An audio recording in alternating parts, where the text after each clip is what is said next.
Les propongo que en los próximos minutos ingresemos en una campaña electoral que se extiende por todo el planeta.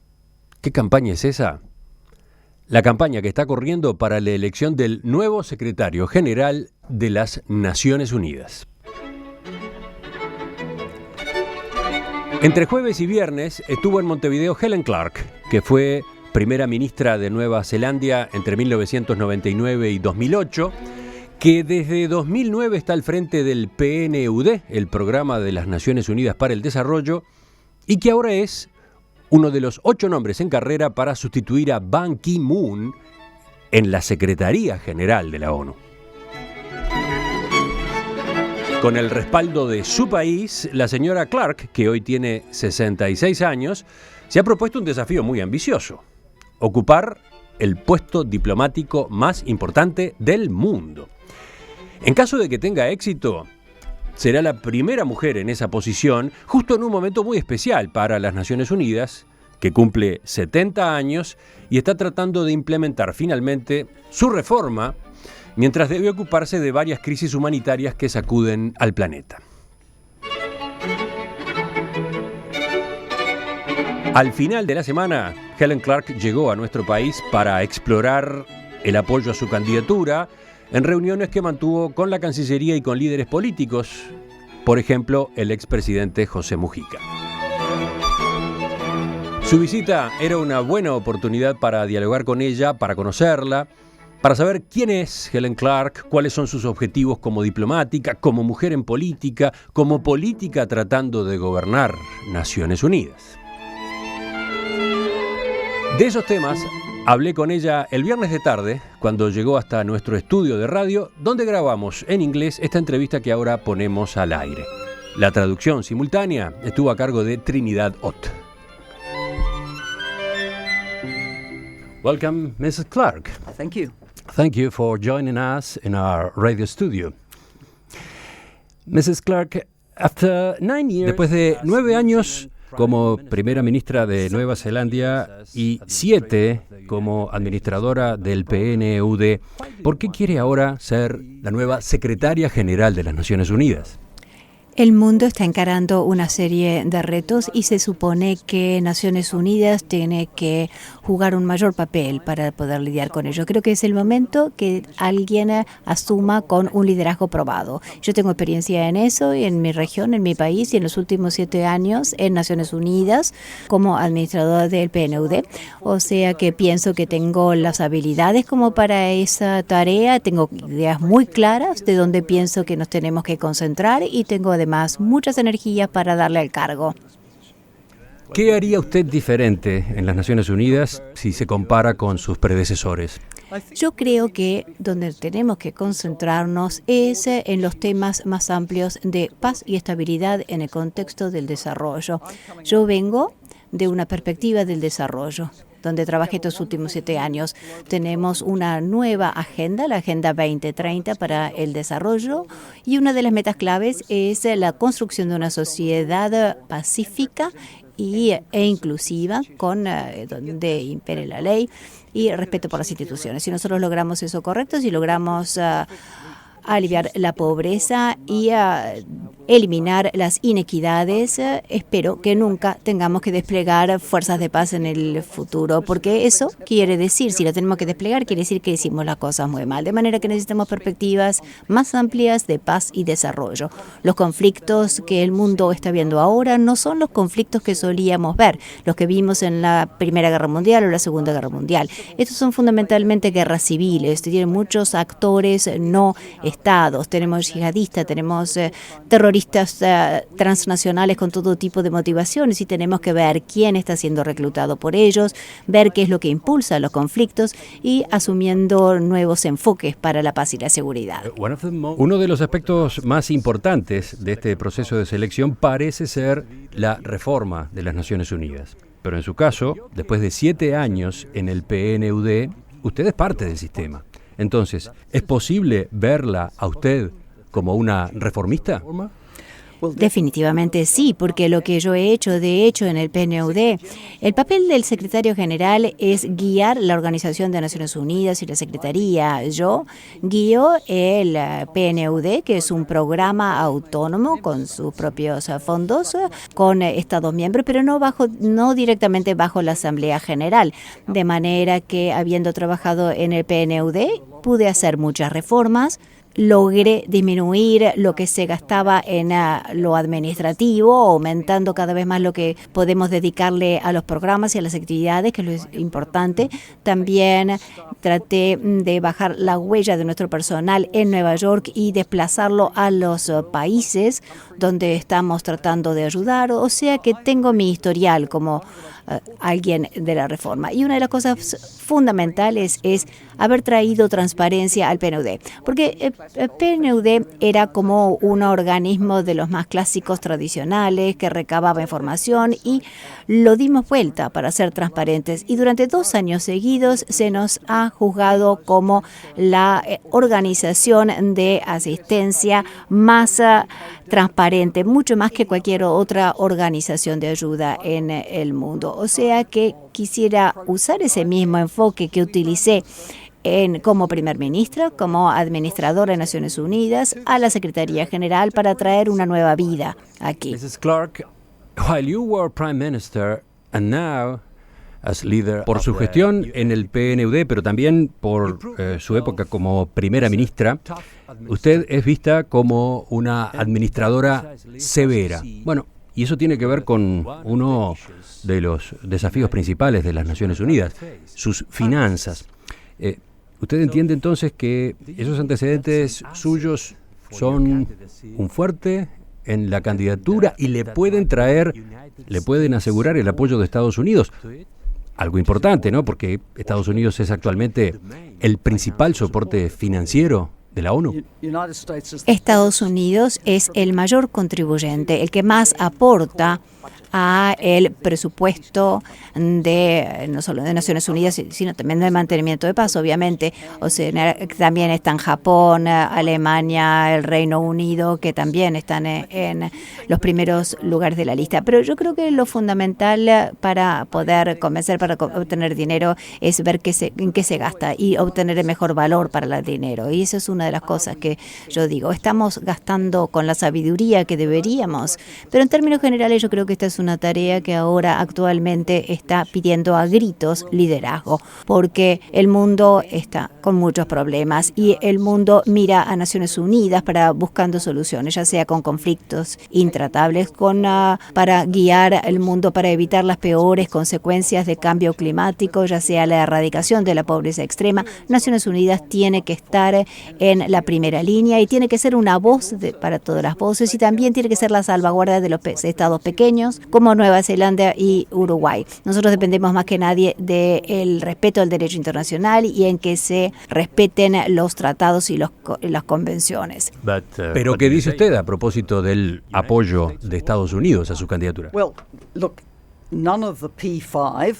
Ninguno de los P5, ninguno de los que tienen un lugar permanente en el Consejo de Seguridad, habiendo tenido puestos clave en mi país y en Naciones Unidas, me conocen muy bien. Yo me senté a la mesa en IPEC, en el Consejo, en la cumbre del Consejo de Asia-Pacífico durante 8 años de mis 9 años de primer ministro. Me senté a la mesa con los países más poderosos, de manera que yo lo puedo decir de mí y de Nueva Zelanda como marca. Somos directos, somos transparentes. No todo el mundo tal vez esté de acuerdo con todo lo que yo o mi país haya dicho en cada una de las ocasiones, pero saben qué es lo que van a conseguir. Somos muy directos y muy transparentes. Usted viene del Partido Laborista de Nueva Zelanda.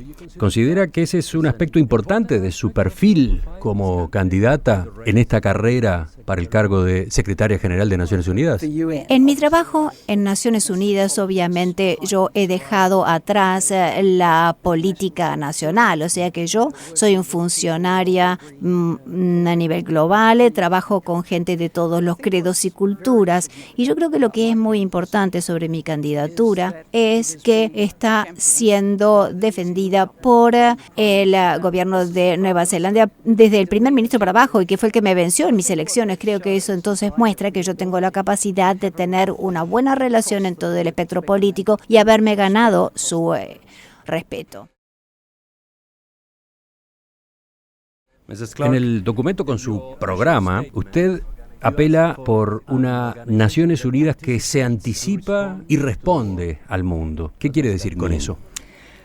Si uno mira muchas de las crisis del mundo en este momento, no salieron de la nada. Muchas veces surgen de grandes déficits de desarrollo en la sociedad subyacentes. Naciones Unidas tiene una presencia increíble a nivel mundial. Aquí estamos en Uruguay, que es un país en desarrollo pero de altos ingresos. Estamos aquí porque Uruguay todavía valora la presencia. También estamos desde los países más ricos hasta los países más pobres, como Somalia. Sabemos qué es lo que está pasando. Yo siento que al prever las crisis y al trabajar para la prevención a largo plazo de los conflictos y cuidando la seguridad de la gente, tenemos que utilizar mucho más las fortalezas de los equipos de los países de Naciones Unidas, la gente que ha estado guiando en estos últimos 7 años. Con frecuencia, cuando se habla de paz y seguridad, es porque las cosas salieron muy, muy mal. El despliegue de fuerzas de mantenimiento de paz o de imposición de paz es porque las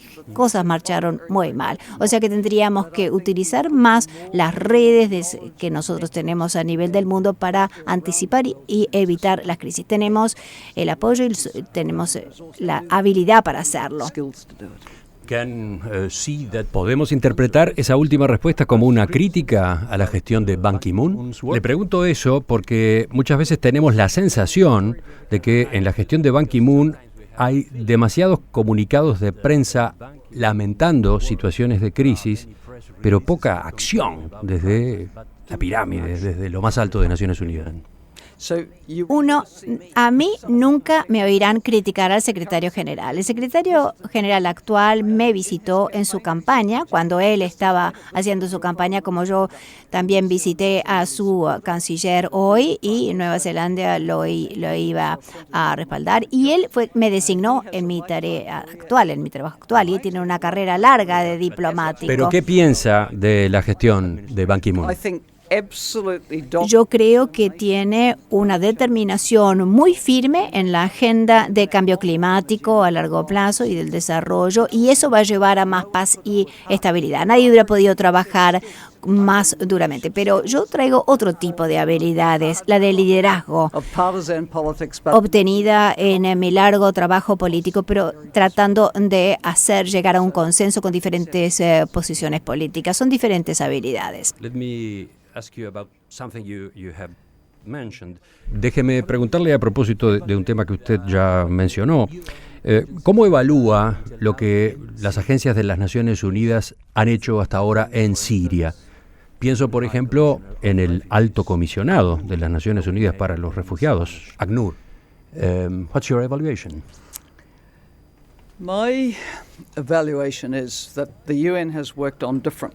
Mi evaluación es que Naciones Unidas ha trabajado a diferentes niveles. Por el lado político, comenzó con Kofi Annan como enviado especial y no tuvo éxito. Luego mandaron a Brahimi, también uno de los top, y también terminó frustrado. Ahora tenemos el tercer diplomático italiano que también ha dado todo lo que podía.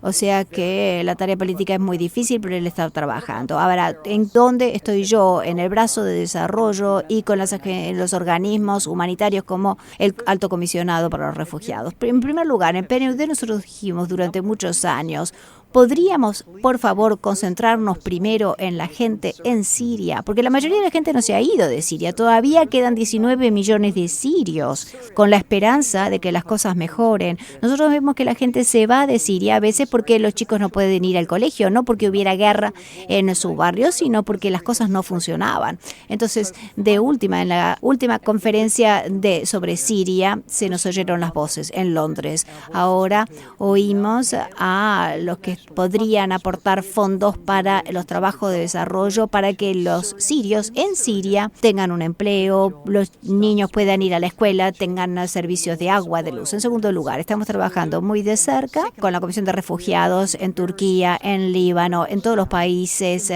vecinos para sacar presión de esos países que están recibiendo un número extraordinario de refugiados y apoyando a los refugiados para que puedan trabajar. Es algo que ahora Turquía permite para que puedan tener la dignidad de poderse apoyar a sí mismos. Hemos sido entonces muy activos y yo creo que después de 45 años la comunidad internacional finalmente entendió después de 5 años y medio, se dieron cuenta de qué tipo de ayuda necesitaban los sirios.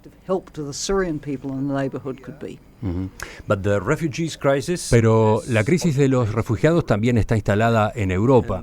Y desde aquí tenemos la impresión de que Naciones Unidas no tiene influencia, no logra influenciar a los gobiernos europeos, dándoles directivas a propósito de cómo manejar esa situación. Bueno, los gobiernos europeos respetan el derecho internacional. Tenemos establecido muy claramente cómo se tiene que tratar a los refugiados, de manera que uno a veces oye a Felipe Grandi, el alto comisionado, diciendo qué es lo que se espera, cuáles son las expectativas. Ahora, es claro que algunos países en Europa han cargado con una carga desproporcionada y allí se destacan Alemania y Suecia.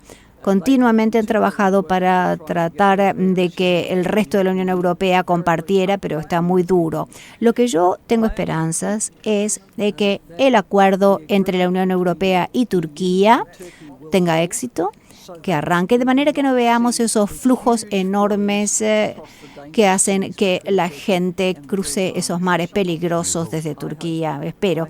Y el verano nos va a mostrar qué es lo que pasa, y dando un mayor apoyo en Siria por la gente y por los países vecinos, la capacidad de que los refugiados trabajen, se puedan sostener a ellos y a su familia, y eso va a aliviar mucha de la presión que hace que la gente que se vaya.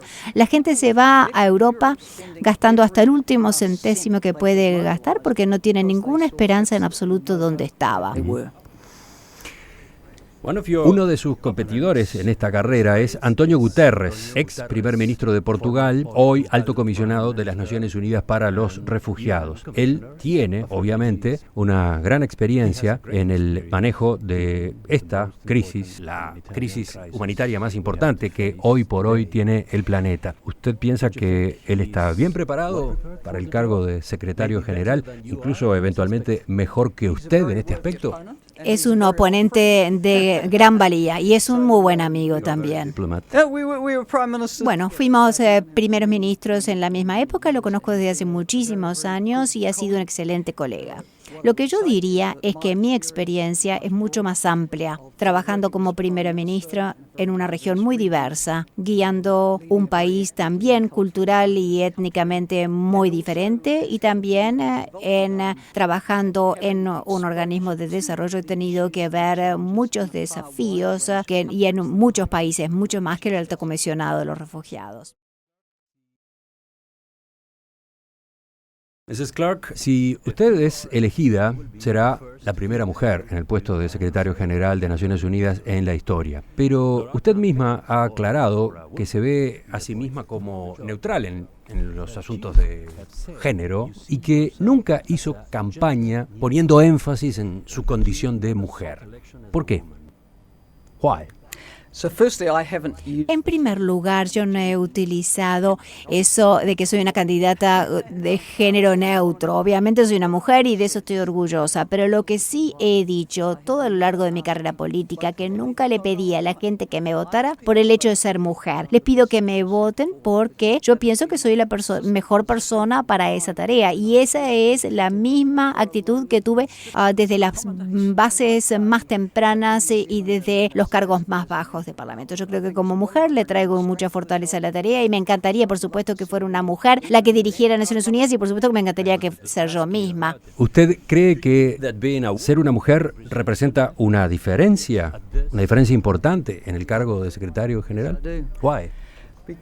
Porque en mi experiencia las mujeres están mucho más sintonizadas con el bienestar del ser humano y de su familia. ¿Y por qué digo eso? Porque de hecho la mujer, independientemente de la posición que tenga, está más vinculada con el bienestar de la familia o de las personas. Yo puedo administrar PNUD, puedo haber sido primer ministro. Tengo un padre de 94 años y yo le pongo la comida en el freezer, cada vez me encargo de una serie de arreglos prácticos en la vida. Tengo hermanas con muchos hijos y ahora ya nietos. Y yo veo las cosas de la perspectiva de la mujer, interactuando con el sistema sanitario, con el sistema educativo, con los sistemas sociales, con los ancianos, con los jóvenes. Y yo veo muchas mujeres cómo tienen que manejar situaciones terribles que pasan en el mundo y veo cómo las mujeres pueden afrontar esas situaciones y esas circunstancias. ¿Cómo puedo yo dar apoyo a las sociedades para darle a todas las chicas una oportunidad de terminar su educación y no tener que casarse precozmente? Estoy muy motivada desde el ángulo de haber tenido la suerte de haber nacido en una sociedad donde me era posible lograr mis sueños, pero no pasa eso en todos lados del mundo.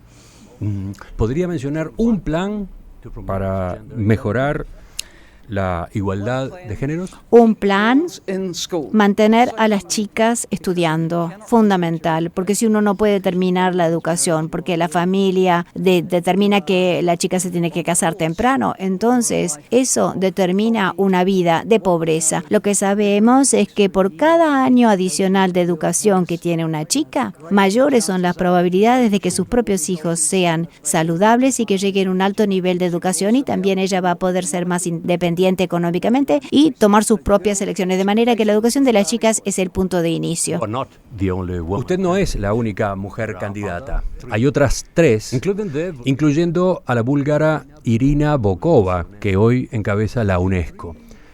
¿Usted está de acuerdo con esa afirmación según la cual Helen Clark es la favorita de Washington y Bokova es la favorita de Moscú? No tengo en la menor idea si eso es correcto o no. Que yo sepa, Washington no tiene favorito. Y si Rusia tiene su favorito, no sé quién es.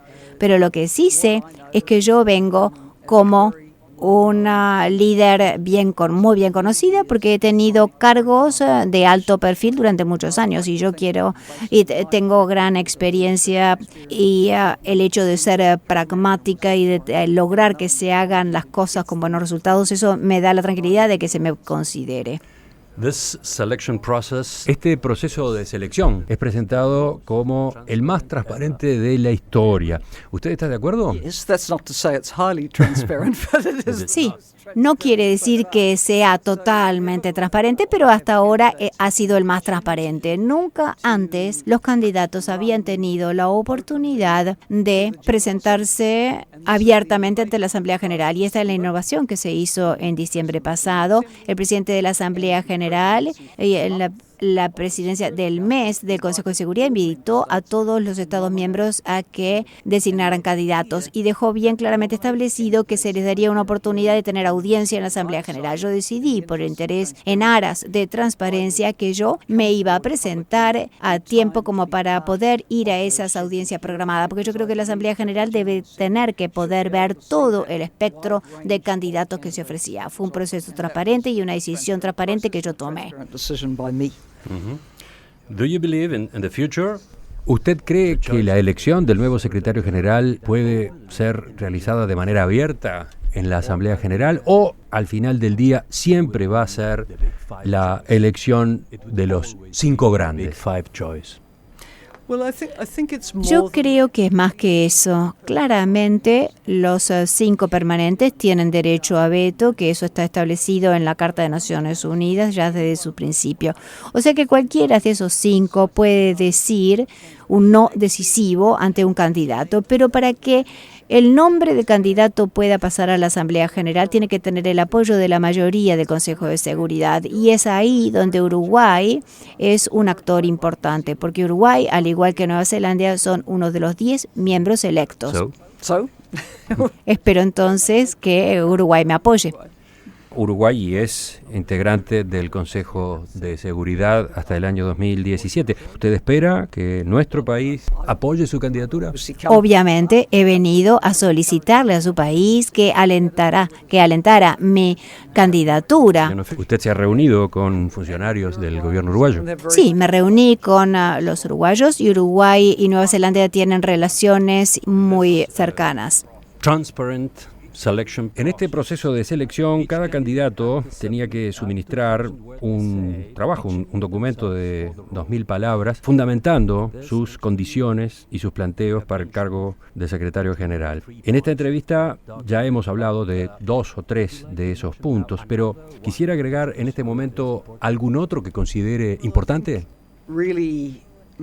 Yo creo que realmente lograr el éxito de las agendas mundiales sería una gran prioridad. Tenemos las metas de desarrollo de la Agenda 2030 que son importantes para Nueva Zelanda y Uruguay, para Somalia, Burkina Faso, para todos los países se tienen que adueñar de esta agenda y tienen que ver qué es lo que tienen que hacer para tener éxito, y Naciones Unidas puede ser un gran apoyo para el proceso. En segundo lugar, el Acuerdo de París para cambio climático. El secretario general actual le dedicó enormes energías. Le puedo asegurar que yo voy a dedicarle las mismas energías hasta la última gota, porque el Acuerdo de París es un muy buen acuerdo, pero todavía no tenemos suficiente compromiso de las naciones del mundo como para cumplir con las aspiraciones del Acuerdo de París. Necesitamos más acción, más compromiso, y eso va a ser mi tarea, tratar de empujar para que eso ocurra en los próximos años. Hablemos algo más a propósito de la reforma de las Naciones Unidas. ¿Usted está abierta a una reforma que le abra el camino a nuevos miembros permanentes del Consejo de Seguridad, por ejemplo Alemania, por ejemplo? Bueno, es una pregunta que se hizo en las audiencias y de hecho es una pregunta que el secretario general no incide para nada. Lo que yo opine no vale más que lo de otros. Son los Estados miembros los que tienen que concentrarse en eso. Si a mí me preguntan si el Consejo de Seguridad, tal como está configurado hoy, esa es la configuración correcta, mi respuesta es no. Porque se hizo en el 45 en la Carta de Naciones Unidas de que estarían estos 5 miembros que, aparte de China, eran las víctimas de la Segunda Guerra Mundial, y eso fue antes de que yo naciera. Ahora tenemos una realidad geopolítica y geoeconómica diferente y eso se tiene que reflejar en el Consejo de Seguridad. Esto se ha discutido durante muchos años sin una resolución. ¿Usted cree que veremos alguna vez un Consejo de Seguridad con otros miembros permanentes? No sé. Ha sido tan duro. Y la última vez realmente se llegó a un momento muy acalorado de la discusión. Los Estados miembros no pudieron cubrir las brechas. Entonces yo creo que tal vez otro secretario general tenga que encarar el tema mostrando cuáles son las opciones. Pero de última son los Estados miembros los que tienen la palabra. La configuración del Consejo de Seguridad también está sujeto a veto de cualquiera de los 5 permanentes actuales, o sea que no va a ser fácil avanzar. ¿Dónde está en este momento el proceso de reforma de las Naciones Unidas? ¿Se está adelantando realmente? En el Consejo de Seguridad hay una serie de temas que se están considerando. Por ejemplo, Francia ha planteado una buena propuesta, en mi opinión, que es que debería haber una restricción voluntaria al uso del veto, por ejemplo, en casos de genocidio o de ejemplos muy graves de atrocidades contra la gente, contra los pueblos. Yo creo que esto es bueno. Hay algunos países que abogan por lo que llaman una solución intermedia, que haría que algunas de las potencias emergentes principales tengan lugares más permanentes en el Consejo de Seguridad, pero entonces habría que agrandar el Consejo de Seguridad, porque, y yo hablo de la perspectiva de un país pequeño como Nueva Zelanda y Uruguay, porque si hay países más grandes que se tienen que estar más continuamente en el Consejo, entonces no sería bueno acallar la voz de los países pequeños. Es muy importante que todo el mundo tenga una posibilidad. En cuanto a los otros temas de la reforma de Naciones Unidas, Uruguay ha hecho propuestas en el sistema de reforma en el sistema de desarrollo, especialmente en el sistema de Unidos en la Acción, el Delivering as One, trabajando con los gobiernos, y eso es algo con lo que seguimos trabajando. ¿Cuán burocrática es hoy la Organización de las Naciones Unidas? Cuando yo ingresé al PNUD, a mí lo que más me preocupaba era si sería imposible cambiar en una organización burocrática y bastante anticuada. Y yo encontré que era posible bajar los costos administrativos para poder y dejar que entre gente más joven, poder tener menos gente a nivel central y más gente en los países. Y yo miro la Secretaría y veo que es muy burocrática, pero según mi experiencia en PNUD, yo creo que efectivamente hay muchas cosas que uno puede hacer para hacer que la organización sea más moderna. I have 2 or 3 more questions, and we finish. Tengo 2 o 3 preguntas más y ya terminamos. Por ejemplo, ¿usted está siguiendo la crisis política brasileña y el proceso de impeachment que acaba de obligar a la presidenta Dilma Rousseff a dejar su cargo? Sí. Sí. Lo seguí. Sigo al continente muy de cerca y tengo que decir que durante toda mi vida toda mi vida he tenido interés en América Latina. Cuando yo era activista política joven, Latinoamérica estaba pasando por una etapa muy importante con muchas dictaduras, incluyendo este país. Chile fue la relación más antigua que tenía Nueva Zelanda en América Latina. Fue la primera embajada que abrimos fue en Chile, y el golpe de Estado en Chile afectó muy profundamente a mi país. Recibimos refugiados y los sindicatos prohibieron el comercio con Chile durante muchísimos años. Por lo tanto, llevo mucho interés en el país. He visitado estos países docenas de veces, tanto particularmente como primer ministro y como administradora de PNUD. Conozco mucho a la región. Pero entonces, ¿qué piensa de la crisis política brasileña? ¿Usted considera que lo que acaba de ocurrir es un golpe de Estado, como Dilma ha dicho tantas veces?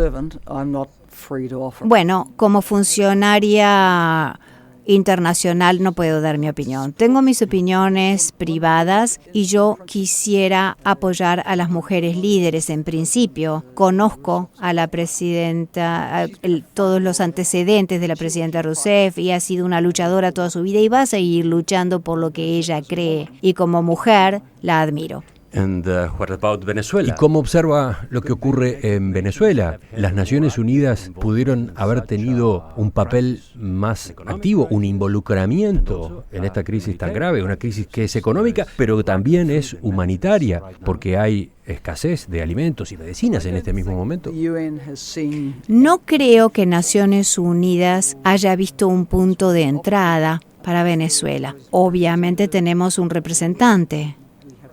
Tenemos programas funcionando allí, pero yo pienso que la resolución de Venezuela está en manos de los venezolanos. Ellos tienen sus elecciones, han tenido elecciones. Este no es un caso donde Naciones Unidas debió haber intervenido para prevenir. Yo creo que los venezolanos tienen la capacidad de resolverlo. Y ahora sí, la última pregunta. Uruguay ha estado muy involucrado en las misiones de paz, pero es un asunto que todavía se discute mucho, especialmente adentro del Frente Amplio, el partido de gobierno, donde hay quienes entienden que no es conveniente la continuidad de la presencia en esas misiones. ¿Esto a usted le preocupa? Uruguay hace un aporte increíble al mantenimiento de paz. Este país pequeño, tengo entendido que en toda su trayectoria designó a más de 44.000 personas a misiones de mantenimiento de paz. En este momento tiene más de 1.400 efectivos. O sea, tienen más de 1.100 en la República Democrática del Congo, unos 200 en Haití y algunos otros en otras misiones. Eso es increíble y lo único que puedo decir es muchas gracias Uruguay. Y Naciones Unidas le está muy agradecida y esperamos que Uruguay lo siga haciendo.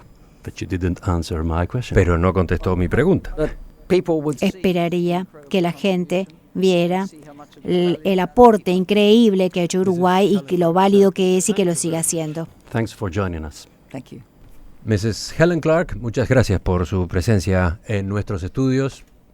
Será hasta la próxima oportunidad.